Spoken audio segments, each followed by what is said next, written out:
오늘의 주제 도서 화면으로 먼저 만나보겠습니다.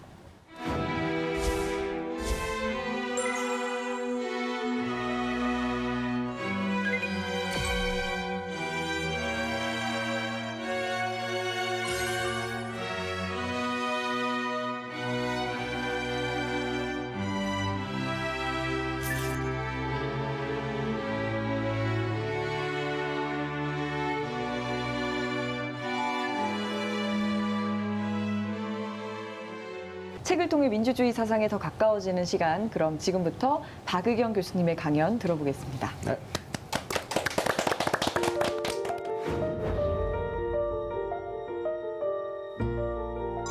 네, 우리가 교육과정에서 전체 교육과정을 얘기하는 겁니다. 그리고 일상의 삶을 얘기하면서 수없이 들어왔던 말이 민주주의입니다. 그러면 민주주의는 과연 뭘까요? 무엇을 의미하는 거고 무엇을 말하는 걸까요? 민주주의를 알기 위해서는 이 문제부터 해결해야 됩니다. 여러분들한테 한번 여쭤볼게요. 학교에서 민주주의를 뭐라고 배웠나요? 민주주의 하면 생각나는 게 뭡니까? 평등? 자유? 자유평등? 학교에서는 다수결의 원칙. 그래도 역시 선거를 빼놓을 수 없지 않을까요? 네, 다 맞습니다. 실은 고대 그리스의 아테네의 페리클레스라는 지도자가 얘기한 연설문에서 나옵니다. 그 연설문의 일부 한 두 문장만 제가 인용을 해보면요. 우리의 체제를 민주주의라 부른다. 그 이유는 권력이 소수의 손에 있지 아니하고 다수의 손에 있기 때문이다. 자, 무슨 말인가요? 결국은 민주주의는 권력이 다수의 손에 있는 걸 얘기한다. 그러면 권력이 다수의 손에 있다라는 말에서 발견되는 개념은 뭘까요? 그게 바로 여러분이 잘 알고 있는 자유와 평등입니다.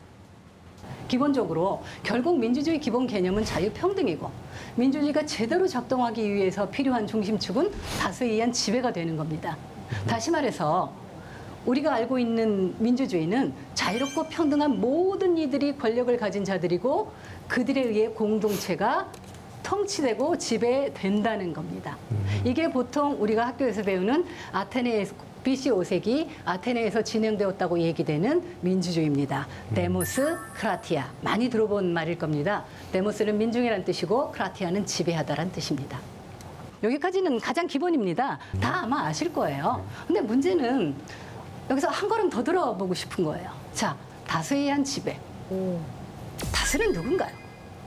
너무 당연하게 받아들였던 얘기들이어서 생각을 못했던 것 같아요. 그렇죠. 대부분 당연하다고 생각하고 넘어갑니다. 그리고 당연해요. 다수의 지배다 할 때 다수의 의미는 다수는 전부는 아니죠. 무슨 얘기죠? 일부가 빠진다는 겁니다. 민중의 지배한다는 얘기죠. 지배를 하게 된다는 얘기는 지배를 받는 일이 발생하는 겁니다. 벌써 거기서 지배가 있다면 피지배가 있다. 이런 얘기가 나옵니다. 그럼 우리가 알고 있는 지금의 민주주의와 조금 다를 수 있다는 개념이 되는 거죠. 근데 여기서 핵심적인 질문은 이겁니다. 다수는 누구냐? 지배는 뭐냐? 민중의 지배라는 거는 뭘 어떻게 한다는 거냐? 이걸 한번 생각해 보자는 거죠. 갑자기 저는 허리가 막 대혼란이 오고 있어요. 이거 제가 알고 있던 지식이 이거 다 틀린 건가? 뭐 이런 생각 들기도 하는데요. 네. 아니요, 틀린 거 아닙니다. 생각은 맞으세요. 근데 문제는 구체적이지 않다는 거죠. 일단 민주주의 기원이라고 얘기한 아테네 얘기를 몇 번 했으니까요. 가볼까요? 거기서 다수는 누구였을까요? 아테네에서 사는 사람들 전체였을까요? 제가 생각할 때는 아마도 이게 옛날 시대니까 아마 남자만이 아닐까 뭐 이런 생각이 좀 들기도 하네요. 생각해보니까 노예가 아닌 평민들이 해당됐을 것 같다는 생각이 드는데 어떠세요? 저도 이제 여성을 제외한 성인 남성이라고 알고 있습니다. 네. 아테네에서 시민은 어떻게 결정이 되느냐면 시민이 되기 위해서는 시민의 조건이 있습니다. 아버지가 시민이라 하고 어머니가 시민이라 해요. 시민과 시민 사이에서 태어난 자녀가 시민이 될 수 있는 자격을 일단 가지고 있습니다. 그런데 그중에서 남성이라는 거죠. 쉽게 얘기하면 우리 신라 시대로 얘기하면 성골 이렇게 얘기될 수 있는 겁니다. 그렇다면 자연스럽게 빠지는 게 생기죠. 그렇죠? 남성이니까 여성 빠지죠. 노예에 빠지죠. 계급사회, 계층사회였으니까. 그리고 이방인 당연히 안 되겠죠. 시민의 자격이 없습니다. 그러니까 일반적으로 시민이라고 얘기하지만 아테네 인구 전부가 아니었고 일부였다는 얘기가 되죠. 게다가 아까 잠깐 언급했지만 지배할 자질이 있는 자, 통치할 능력이 있는 자라고 했죠. 그렇다면 능력이 없는 자들은 또 빠진다는 얘기가 되지 않겠습니까? 그럼요. 기본적으로. 그래서 로버트 달은 그리스 민주주의가 한계가 있다라고 얘기하고 세 가지 한계를 지적을 합니다. 시민의 범주가 제한적이다. 네. 그리고 그리스가 얘기하는 자유는 뭐냐? 법과 정책의 결정에 참여하는 행위를 자유라고 얘기합니다. 그건 똑같지 않을까라고 생각하지만 여러분, 현대사회에서 지금 자유의 개념은요, 인간이 정치에 참여하고 안 참여하고를 떠나서 태어나면서부터 가지는 천부적인 권리라고 얘기를 합니다. 훨씬 넓은 개념이죠. 네. 우리가 알고 있는 자유 개념의 일부가 그리스에서 얘기하는 자유 개념이었던 겁니다. 그리고 아테네 하게 되면 뭐 어떻게 생각할지 모르지만 여러분 지금 생각해 보면요, 동네 마을이에요. 네. 마을 규모입니다. 그래서 인구가 10만이 넘었다고 얘기를 합니다. 그렇다면 시민의 숫자는 그 중에 많아야 3분의 1. 네. 그래서 대략 3만에서 3만 5천 정도. 그 3만에서 3만 5천 정도가 직접 참여를 했다는 얘기입니다. 아크로폴리스에 모여서 모든 사람이 자기 의견을 제시했다는 거죠. 지금 만약에 그렇게 한 가지 의견씩 다 낸다라고 하면은 제 생각에 법률 하나 고칠 때도 거의 몇 년 걸릴 것 같은 느낌도 드네요. 말씀 잘하셨어요. 의견을 모을 수가 없어요. 무슨 얘기냐면 도시국가라는 제한된 구조에서는 가능했지만 이게 규모가 커진 상태에서는 공동체가 확대되면서 문제가 생긴다는 거예요. 역사는 어떻게 발전했나요? 도시국가에서 로마 제국을 거쳐서 민족을 중심으로 하는 민족국가 시스템으로. 그게 지금 우리한테까지 와 있습니다.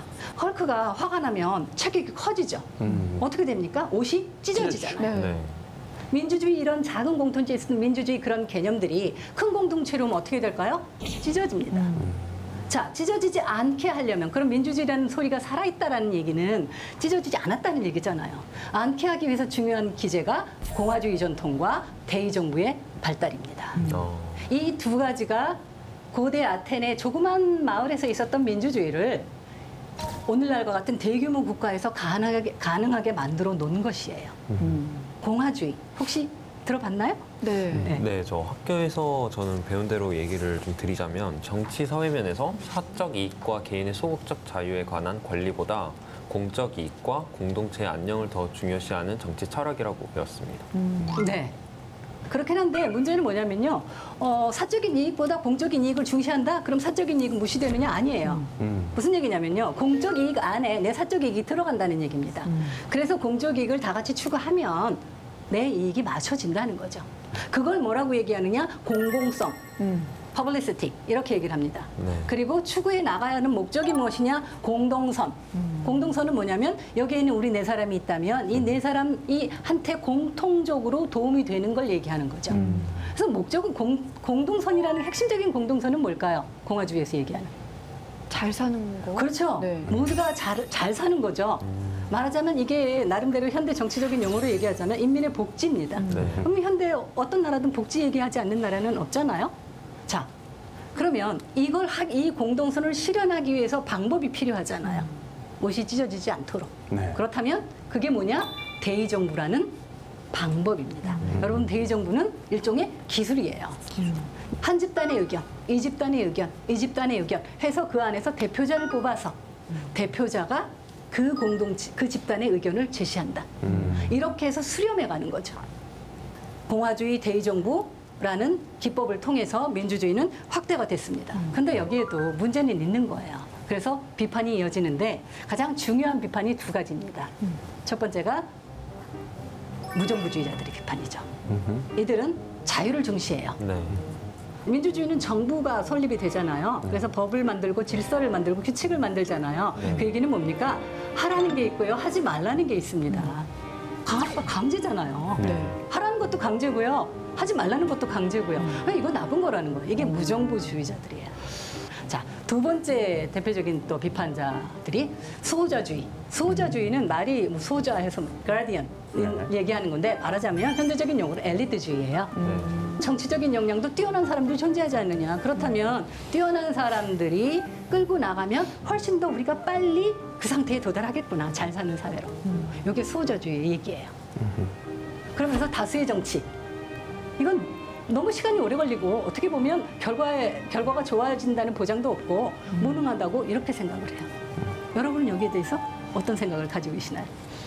일단 무정부주의에 대해서 생각해 보자면 그래도 모두가 질서 있게 살려면 어느 정도의 강압과 강제는 좀 필요하지 않을까 저는 생각이 좀 드는데요. 그러니까요. 또 이제 아까 엘리트주의 뭐 이런 것들에서 좀 생각할 때도 능력자에게 만약에 정치를 맡긴다면 이 시민이 무슨 의미인가 이런 생각 들기도 하고요. 시민들 믿지도 못하고 오히려 발전을 방해하는 일이다 뭐 이런 생각도 들기도 하네요. 네, 맞습니다.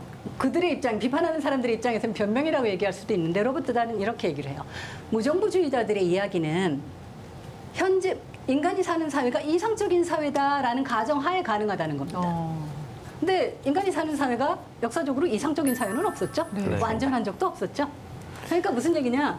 여러분 여기에 용어가 굉장히 중요한 용어들이 나옵니다. 아주 쉬운 용어인데 가능한 최선의 사회는 가능한 최선의 국가로 가야 한다. 뭐죠? 가능한 최선의 사회.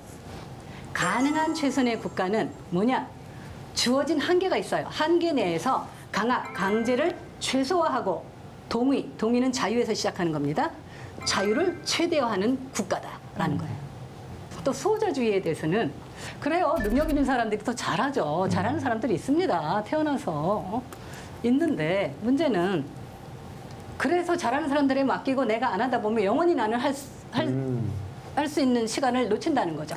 전 국민의 도덕적 능력의 발달을 저해야 한다는 얘기입니다. 그래서 여러분 여기서 페리클레스의 말을 다시 한번 얘기를 해볼게요. 이렇게 얘기를 합니다. 우리의 도시, 그 아테네죠. 그것이 바로 헬라스의 학교다. 아테네에서 시민으로서 살아가는 것 자체가 그게 바로 민주주의 학교라는 거예요. 무슨 얘기냐?